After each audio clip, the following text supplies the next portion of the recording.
नमस्कार, मैं डॉक्टर नरेंद्र गुप्ता।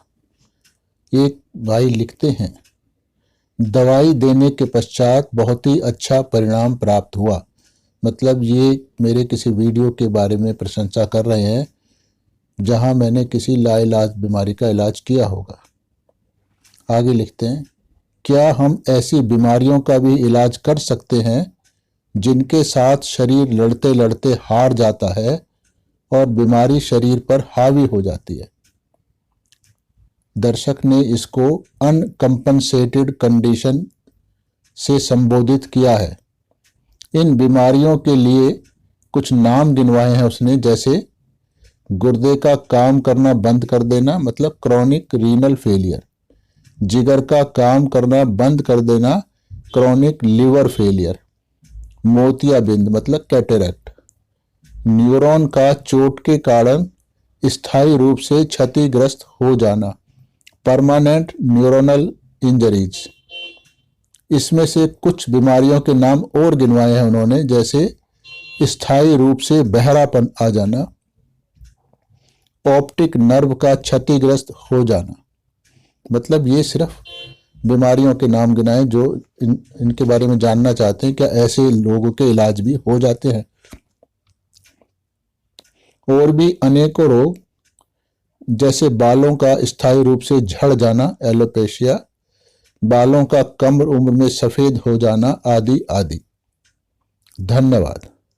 तो ये जानना चाहते हैं कि क्या इन बीमारियों का भी परमानेंट इलाज हो जाता है। तो इनको समझने के लिए हमारे को ज़रूरी है ये जानना कि हम इलाज कैसे करते हैं, हम कैसे स्वस्थ रहते हैं। जब शरीर में रिपेयर होती है उसमें रिपेयर करने की क्षमता होती है, और जब एक सीमा से ज़्यादा ऑर्गन के अंदर, फिजिकल ऑर्गन में, माइंड में क्षति हो चुकी होती है, यानी उसका काम करना खत्म हो चुका होता है, तो उसको दुनिया की किसी भी दवाई से जिंदा नहीं किया जा सकता। जैसे रीनल फेलियर बताया, लिवर फेलियर बताया, ये बिल्कुल भी किसी हालत में भी रिकवर नहीं होंगे, लेकिन कुछ हद तक दवाई देने के बाद रोगी को लाभ जरूर मिलता है, उसकी परेशानियां घट जाती हैं और लाइफ एक्सपेक्टेंसी भी बढ़ जाती है। अब न्यूरॉन का चोट के कारण स्थायी रूप से, तो चोट लग के अगर इतना डैमेज हो चुका है तो उसमें न्यूरॉन में तो वैसे भी बहुत कम रिकवरी होती है, तो उसमें भी बहुत कम चांस है रिकवरी हो जाने का। और लिखा है कि स्थायी रूप से बहरा हो जाना। अब बहरापन भी बहुत सारी बातों से हो सकता है, उसका पर्दा फट गया, उसकी ऑडिटरी नर्व डैमेज हो गई, उसका अंदर का कॉकलिया डैमेज हो गया, या बोन्स डैमेज हो गई। तो ये जो खत्म हो चुका है, जो बिल्कुल नष्ट हो चुका है, वो कभी भी ठीक नहीं होगा। जैसे जो हमारे घुटने हैं उनकी हड्डियां बिल्कुल घिस जाती हैं, स्पाइन के अंदर वर्टिब्रा के बीच की जो डिस्क है वो घिस जाती है, वो खत्म हो जाती है, ऑप्टिक नर्व डैमेज हो जाती है, तो इनका कभी भी इलाज हो नहीं। जो नेचर रिकवर करा सकती है, जो काम नेचर कराती है, केवल वही काम होम्योपैथी दवाई से संभव होता है, क्योंकि होम्योपैथी नेचुरल साइंस है। और भी अनेकों रोग गिनाए इन्होंने, जैसे बाल झड़ जाते हैं एलोपेशिया। अगर बाल झड़ गए हैं पूरी तरह से और उनकी जड़ें भी वहाँ से डेड हो गई हैं, तो दोबारा बाल किसी भी दवाई से आएंगे नहीं। उसके लिए तो फिर वही इलाज है कि आप इनकी ग्राफ्टिंग करा लो, या जो भी बहुत से तरीके आजकल नए नए निकले हुए हैं। पर मेडिसिन खाने से इलाज आ जाएगा या लगाने से बाल आ जाएंगे, ऐसा कभी भी संभव है नहीं। या बाल सफ़ेद हो जाना, तो ये सफ़ेद हो जाना देखा गया कि बहुत छोटी उम्र में भी बच्चों के बाल भी सफ़ेद हो जाते हैं। और लेकिन अगर आप इसको देखें, पुराने ज़माने में 80-90 साल के लोगों के बाल भी बिल्कुल काले हुआ करते थे।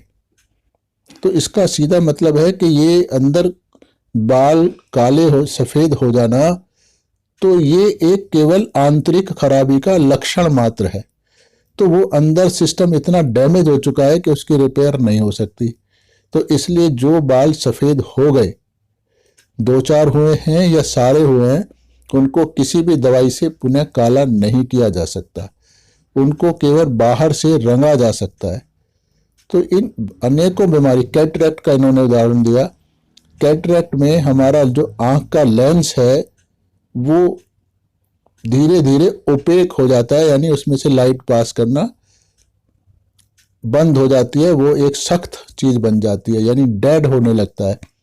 तो किसी भी डेड चीज को दवाइयों से जिंदा नहीं किया जा सकता, इसीलिए उसका ऑपरेशन करके दूसरा लेंस लगाना पड़ता है।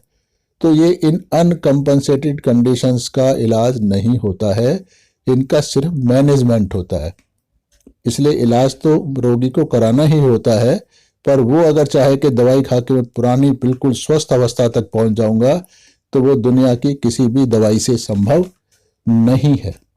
हो सकता है बहुत सारे होम्योपैथ मेरी इन बातों से सहमत ना हो, वो कह सकते हैं कि सिमिलिवम देंगे तो हम ऐसा हो जाता है वैसा हो जाता है, पर होता नहीं है।